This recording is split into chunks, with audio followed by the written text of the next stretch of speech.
Breaking news from Africa, Captain Ibrahim Traoré of Burkina Faso, the soldier who declared that Africa's gold must stay in Africa, is now branded a fugitive by Interpol. Yes, you heard that right. A man hailed by millions as a patriot is being hunted as a criminal. But here is the question: who decided this? Paris, Washington, or the faceless machinery of empire hiding behind the word law? This is not justice. This is warfare, disguised in paperwork. Look closely and you will see the same pattern written across centuries. First, chains of slavery. Then, flags of colonization. Then, coups whispered into African barracks. And now, the red notice. Different costume, same play. The message has never changed. Africa must remain silent, obedient, dependent. But here is what shocks the halls of Europe and America tonight. The warrant is already backfiring. Instead of silence, it has sparked outrage. Instead of fear, it has fueled defiance. Instead of isolating one man, it has awakened millions. What they intended as a chain may become the very spark that breaks the empire's grip. History warns us. Lumumba was hunted. Sankara was silenced. Mandela was caged. Each time, the empire called them dangerous. Each time, history called them heroes. And now, Traoré stands in that same fire, condemned not for betrayal, but for loyalty to his people. So, let us face the real question tonight. Is Ibrahim Traoré truly a criminal, or is he guilty only of refusing to bow? And if he is guilty of that, then what does it mean for every African leader who dares to follow his path? Stay with us, because this is not the story you will hear on Western television. This is the story between the lines, the story of a continent rising against chains disguised as law. And if you believe Africa bows to no one, subscribe now and stand with us. Interpol's Red Notice, Justice or Empire's Weapon. The story begins with an institution many people think of as neutral, Interpol. On paper, it was designed to fight international crime, to track down murderers, traffickers, fugitives who cross borders. Its famous weapon, the Red Notice, is not a conviction. It is not even formal charges. It is simply a request sent worldwide that says, detain this person. No courtroom, no trial, no judge. And yet, once issued, it carries the heavy weight of stigma, suspicion, and international isolation. And now that weapon has been pointed at a soldier in Burkina Faso, Captain Ibrahim Traoré, who rose to power in 2022 and promised to return his country's wealth to its people, is suddenly cast as a global danger. But let us ask, why him? Why now? The answer lies beneath the soil of Africa. Burkina Faso is officially described as one of the poorest nations on earth. But beneath its surface lie some of the richest gold deposits in West Africa, along with significant reserves of uranium and fertile land. In 2021 alone, billions of dollars worth of gold left the country, but little of that money stayed inside its borders. Foreign companies mined it. Foreign banks processed it. Foreign shareholders profited from it. Meanwhile, schools in Burkina Faso crumbled. Hospitals lacked medicine, and villages near the mines lived without electricity.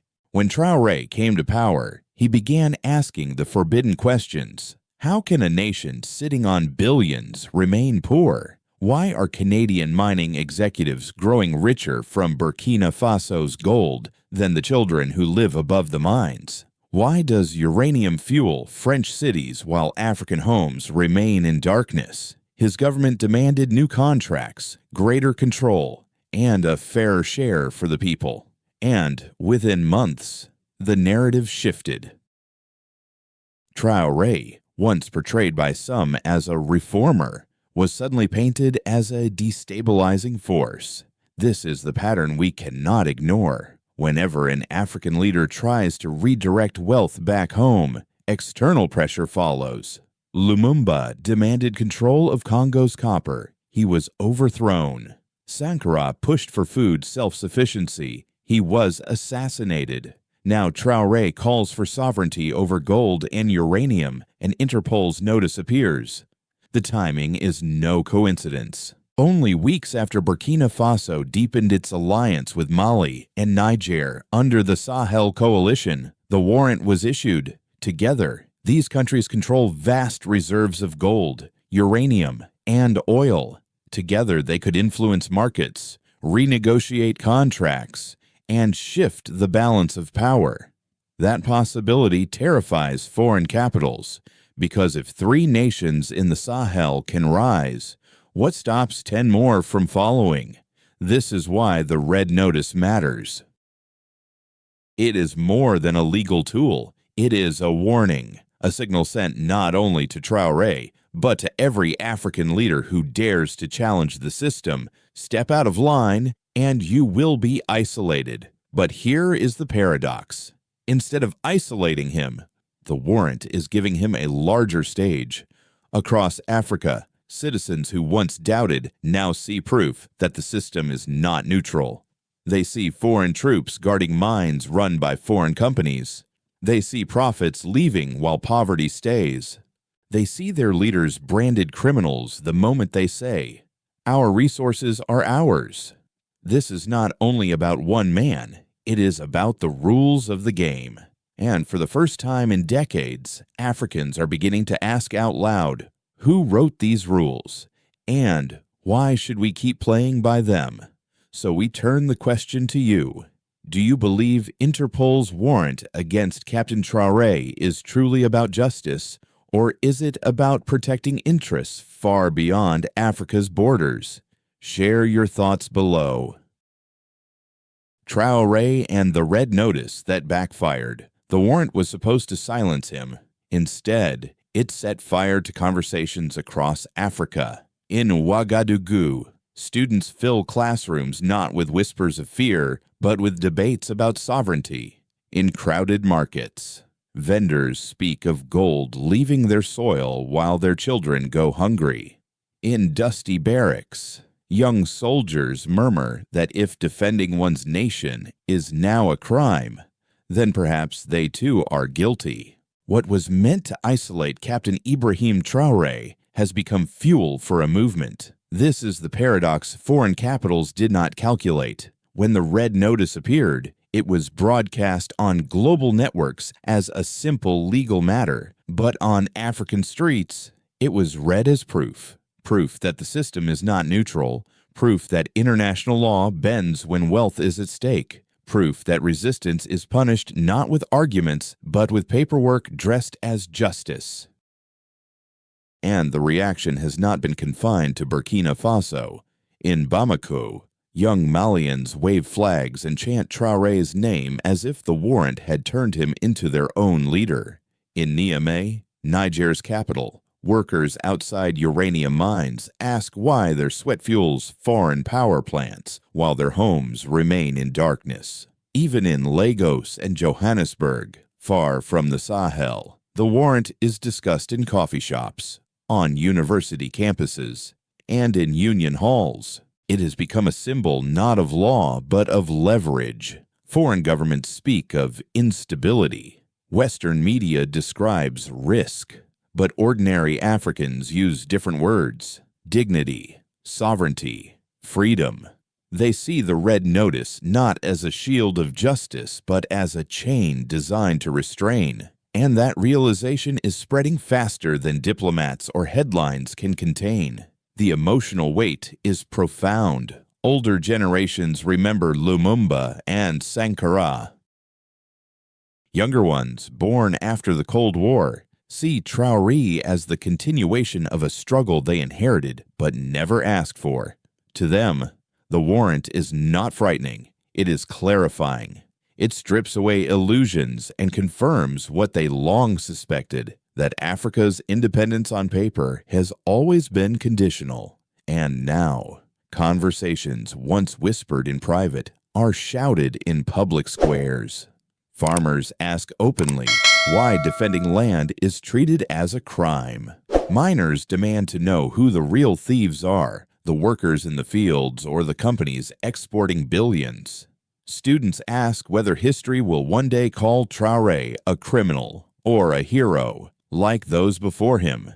This is the climax of the moment. What was intended as a legal strike has transformed into a rallying cry. Across the continent, voices once scattered are beginning to align. Leaders can be targeted. Governments can be pressured. But what happens when millions of ordinary people decide that their patience has run out? Here lies the question, simple but dangerous. If the attempt to break one soldier has instead awakened a generation, what will this generation do next? Chains or courage? Burkina Faso at a crossroads. The warrant against Captain Ibrahim Traoré did not land in a vacuum. It arrived in a nation already carrying deep scars, poverty, insurgency, and decades of dependency. And its impact is rippling far beyond courtrooms or diplomatic cables. It is shaping how ordinary citizens see themselves, their government, and the world. In Ouagadougou, civil society groups are more vocal than ever. Activists speak not only about sovereignty, but about dignity. They say that if defending resources is criminalized, then every farmer and miner is a suspect. This framing has transformed politics. Opposition parties, once quick to criticize Traoré, now tread carefully, aware that standing against him risks appearing as standing against national pride. For many citizens, the warrant has turned politics into a test of loyalty, not loyalty to a man, but to the idea of independence. The warrant has also reshaped how people view international institutions. For years, many Burkinabe saw organizations like Interpol, the IMF, or the UN as distant and neutral. Now, conversations in cafes and community meetings describe them as tools of influence, used when profits are threatened, silent when injustices cut deep. The legitimacy of these bodies, once fragile, is eroding further. Meanwhile, the political atmosphere inside Burkina Faso has tightened. Traoré, facing external pressure, has leaned more heavily on domestic support. New laws emphasize resource control and national security. Young people are recruited into civic programs and local defense units, told that they are part of a national resistance. This mobilization has given many a sense of purpose, but it also raises risks. A society constantly on edge can unite against an outside threat, but it can also fracture if expectations are not met. Beyond Burkina Faso's borders, the political consequences ripple through the Sahel. Mali and Niger, Traoré's closest allies, see the warrant as confirmation of their own suspicions that any leader who breaks from Paris or Washington will be targeted. This has strengthened the resolve of the Sahel Alliance, deepening military cooperation and economic coordination. What began as a fragile pact now feels like a survival strategy. In Europe, the warrant has caused unease. Diplomats insist it is a matter of law, but policymakers quietly admit the danger. If African populations interpret it as punishment for independence, it could fuel more radical movements. For Western capitals, the nightmare is not simply Traoré himself, but the possibility that he becomes a symbol too big to contain. Within Burkina Faso, the warrant has sharpened the divide between fear and hope. For some, it is a chilling reminder that no leader can escape the long arm of global power. For others, it is proof that their cause matters, that sovereignty is no longer just a slogan, but a threat serious enough to provoke the world's institutions. The social consequences are visible. Community radio stations debate the meaning of justice. Musicians write songs celebrating defiance. Graffiti on city walls depicts chains breaking, with the words, "Africa bows to no one." Even in rural villages where news travels slowly, the message has arrived. Their leader is being punished not for betrayal, but for loyalty. This dual reality, fear on one side, hope on the other, is shaping the nation's future. If the warrant crushes momentum, it could isolate Burkina Faso further, straining its fragile economy. But if it inspires resilience, it could unite communities around a common cause stronger than any single leader. So, here's the question for us tonight. When international pressure strikes, does it weaken a nation or does it forge it into something unbreakable?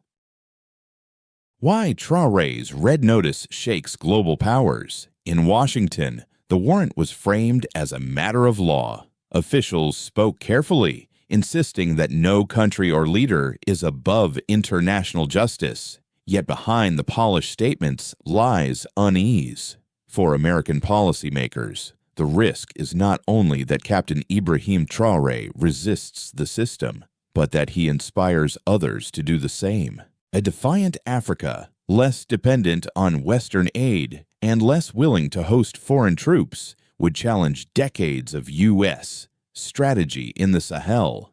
In Paris, the reaction was sharper.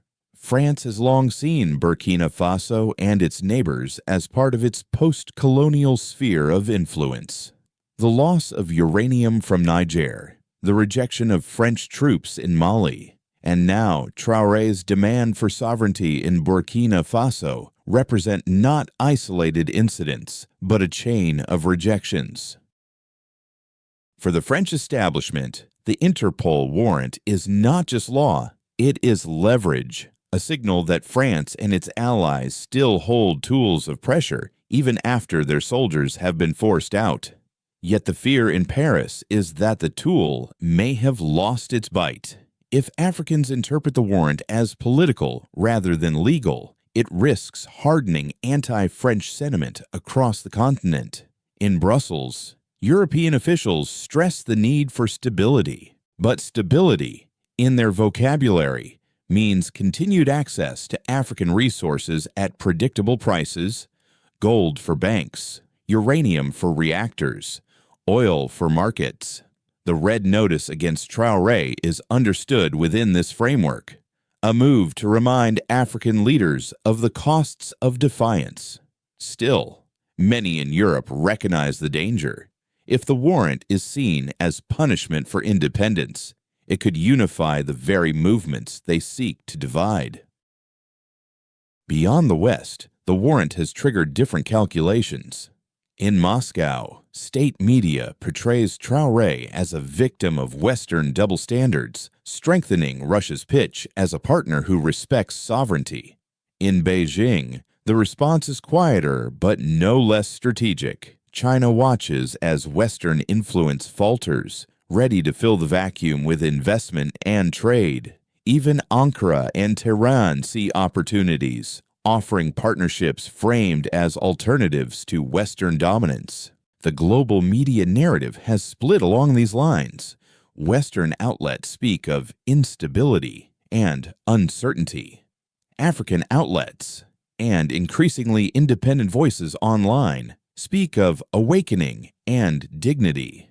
The same event is framed in opposite ways. For one side, Traoré is a risk. For the other, he is resistance personified. For the United States and Europe, the long-term concern is precedent. If Traoré survives political isolation, if Burkina Faso continues to assert control over its gold and uranium, then what prevents Ghana, Congo, or even South Africa from following the same path? This is why the red notice is more than a legal issue. It is a battle over the future of Africa's role in the world. And here is the irony. The harder Western capitals push to contain Traoré, the more they validate his message. Sanctions can unite populations. Isolation can drive new alliances. Condemnation can transform a man into a symbol. It is a dilemma with no easy exit. So tonight we ask you, when the world's powers say law, but Africa hears fear, which side of the story do you believe? Traoré's gamble, will pressure break, or build a nation? The road ahead for Burkina Faso is uncertain, but it is not without direction. The Interpol warrant has forced a choice, not just for Captain Ibrahim Traoré, but for an entire generation. Will they retreat under pressure, or will they press forward into uncharted territory? One path is isolation. If sanctions intensify, if aid is cut, if diplomatic doors slam shut, Burkina Faso could face a period of economic hardship. History shows that external pressure can weaken governments, especially those with fragile infrastructures. For some in Washington and Paris, this is the calculation: squeeze until the system breaks. But there is another path. What if the pressure creates not weakness, but resilience? Already, the Sahel alliance of Burkina Faso, Mali, and Niger has tightened bonds, joint military exercises, coordinated trade agreements, and talks of new regional institutions suggest that these nations may respond not by bending, but by building something new. A bloc that refuses to be dictated to. A bloc that insists on setting its own terms. For Traoré himself, the future carries risk and possibility. If he stands firm, he could become a symbol across Africa, a name spoken alongside Lumumba, Sankara, and Mandela. But if divisions appear at home, if promises of prosperity do not materialize, the same people who rally today could turn away tomorrow. Leadership in moments like these is not only about defiance, but about delivery. For the broader continent, the stakes are enormous. Africa's wealth, gold, uranium, oil, and fertile land remains the silent battlefield. If nations begin to coordinate, demanding fair contracts and controlling their exports, the balance of power could shift dramatically. What once seemed impossible, an Africa negotiating as an equal, suddenly feels within reach, but only if unity holds. The coming months will test this. Every sanction, every speech, every diplomatic move will push Burkina Faso either closer to collapse or closer to a new chapter of sovereignty. And the world will watch closely, not because of one soldier, but because of what his defiance represents. So here is the question we leave with you. Is the future of Africa written by the signatures of foreign powers, or will it be written by Africans themselves? Chains or freedom? What comes next for Africa? The story of Captain Ibrahim Traoré and the Interpol warrant is no longer about a single man. It has become a mirror reflecting centuries of exploitation and a window opening toward Africa's possible future. What was meant as a chain has turned into a spark. What was designed as a warning has become a rallying cry. History shows us the cycle. Lumumba was branded a criminal. Sankara was silenced. Mandela was caged. Yet time transformed them into heroes, symbols of dignity too powerful to erase. Now, Traoré stands in that same current. Whether he is crushed or carried forward will shape not just Burkina Faso, but the confidence of an entire continent. The West speaks of law, but Africans hear the echo of fear. The warrant reveals a truth long whispered, that independence has always been conditional, and by exposing this, the system may have sown the seeds of its own undoing, because every sanction, every red notice, every attempt to isolate confirms the same suspicion that Africa's rise is not only possible, but inevitable. The coming years will be decisive. If Burkina Faso and its allies hold firm, if resources are harnessed for people rather than exported for profit, the global balance will shift. If they fracture, if pressure succeeds, the old order will buy more time. Either way, the struggle will no longer be hidden. It is out in the open, on television screens, in market squares, in classrooms, in the streets of Africa's cities. And so, we end with a question, not an answer. Is this the downfall of a soldier or the dawn of a continent? Is this Interpol's victory or Africa's awakening? The verdict will not be written in foreign capitals. It will be written in the choices of millions of Africans who refuse to kneel. If this story has moved you, do not let it fade. Say it with us. Africa bows to no one. If your heart beats for Africa's freedom, subscribe and stand with us, because the fight for justice is not over. It is only beginning.